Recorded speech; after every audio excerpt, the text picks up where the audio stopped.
आज मैच था Punjab Kings and RCB के बीच में और आज मेरे को आरसीबी को सिर्फ एक बात कहनी है कि आरसीबी प्लीज स्टे अवे। आप अपने घर से दूर रहिए क्योंकि ये एक लौती टीम है जो घर पर 3 में से 3 मैच हारी है लेकिन बाहर जाकर 5 में से 5 मैच जीती है। तो इससे ये दर्शाता है कि आरसीबी का जो सबसे बड़ा डिसएडवांटेज है वो उनका घर है। लेकिन जो सबसे बड़ी बात ये है कि आज आरसीबी ने बदला लिया पंजाब किंग्स से। आज से एग्जैक्ट 2 दिन पहले यानी 18 अप्रैल 2025 को 7:30 बजे एक मैच स्टार्ट हुआ था जो पंजाब किंग्स एंड आरसीबी के बीच में हुआ था। वो मैच में आरसीबी को करारी हार मिली थी पंजाब किंग्स की तरफ से, बट आज उसका बदला ले लिया, वो भी within 48 hours. Is high chance कि इस बार आरसीबी एटलीस्ट क्वालिफाई तो कर ही पाएगी।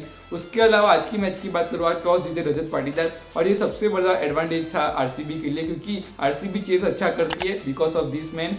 तो नो डाउट आज भी चेस अच्छा किया, उस पर हम बात करेंगे। लेकिन देखो, बैटिंग करने आते प्रियांश आर्या एंड प्रभ सिमरन और ये सिर्फ एक लौती सबसे बड़ी स्ट्रेंथ है पंजाब किंग्स के लिए अलॉन्ग विथ श्रेयस अय्यर। उसके अलावा पंजाब किंग्स की बैटिंग ऑलमोस्ट खत्म है। एक शशांक सिंह आते और एक नेहल वधेरा आते, यानी जो इनके इंडियन बैट्समैन है वो सारे वेल गुड है, लेकिन जो उनके फॉरेन बैट्समैन है वो सारे टाइट फीस है। अगर मैं बात करूँ आज स्टोइनिस, उन्होंने क्या उखाड़ा? कुछ नहीं उखाड़ा। उसके अलावा इंडियन बैट्समैन ने रन्स मारे।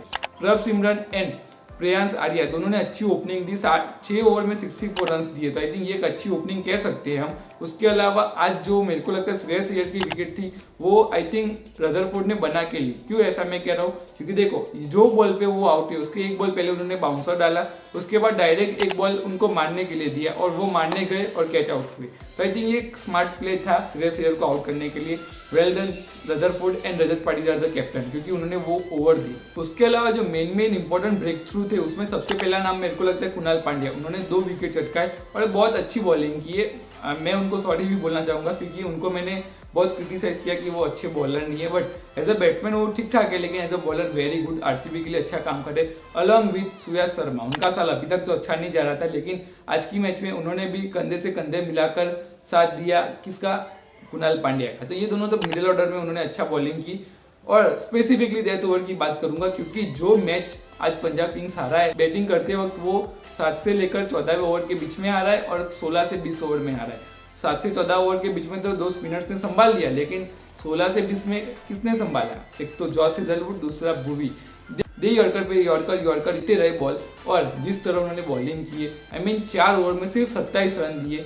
तो उसके अलावा मैं क्या ही बोलूं, दोनों की डेथ ओवर की स्पेशलिस्ट थी। और ये मैं कह सकता हूँ कि आरसीबी ने इस साल सुधारा किया है बॉलिंग में। बड़े नाम नहीं लाए लेकिन इफेक्टिव नाम लाए। भुवनेश्वर कुमार नाम बड़ा है लेकिन अब इंडिया की टीम में नहीं खेला है, लेकिन उनको खरीद कर लाए 10.5 करोड़ में। जॉस हेजलवुड उनको लेकर आए। यश दयाल, उन्होंने भी अच्छी बॉलिंग की है over the period of time. तो आई थिंक ये जो एक 5 उंगली को मिलाकर मुट्ठी बनाई, उनकी वजह से ये मैच जीते हैं। एट द सेम टाइम मैं बात करूं पंजाब किंग्स की बैटिंग की बात करूं, उनकी बैटिंग में सब फ्लॉपी रहे। सिर्फ एक शशांक सिंह ने लास्ट में थोड़े रन्स बनाए और मार्को एंसन। शशांक सिंह आज थोड़े फंसते हुए दिखे। एक इनिंग के बेस पे मैं उनको जज नहीं करूंगा। आज वैसे भी मुश्किल था बैटिंग करना, वो आपने आरसीबी की सेकेंड इनिंग में भी देखा होगा। लास्ट में विराट कोहली भी नहीं मार पा रहे थे क्योंकि लास्ट में जब बॉल पुराना हुआ था तब मारना डिफिकल्ट हो रहा था, ऐसा मेरा मानना है। अब बात करूं आरसीबी की बैटिंग, और ये सबसे मेन पॉइंट है। फिल सॉल्ट, विराट कोहली दोनों ओपन करने आते हैं और आज फिल सॉल्ट जल्दी आउट हो जाते हैं और यहाँ से मेरे को लगता है विराट कोहली पे दबाव बना होगा, बट उससे ज्यादा दबाव देवदत्त पाडिक्कल पे बना होगा क्योंकि लास्ट मैच में वो ड्रॉप हो गए थे। उसके पहले पिछले 2 साल से उनकी एक भी 50 भी नहीं आई थी। लास्ट टाइम जब उनकी 50 आई थी 2023 का आईपीएल, और वो भी इसी टीम के सामने यानी पंजाब किंग्स के सामने ही आई थी।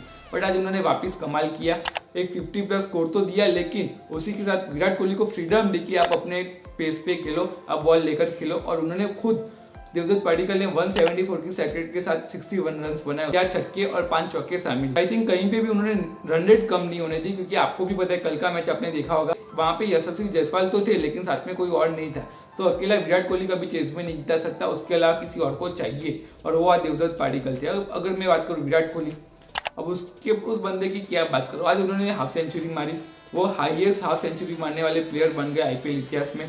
साथ ही में उन्होंने जो चेस मास्टर किए, आई मीन उनको चेस मास्टर हम क्यों कहते हैं, उनके आंकड़े आप खुद देख लीजिए। एक तो 120 मैच में उन्होंने चेस किया है, 2300 से ज्यादा रन है।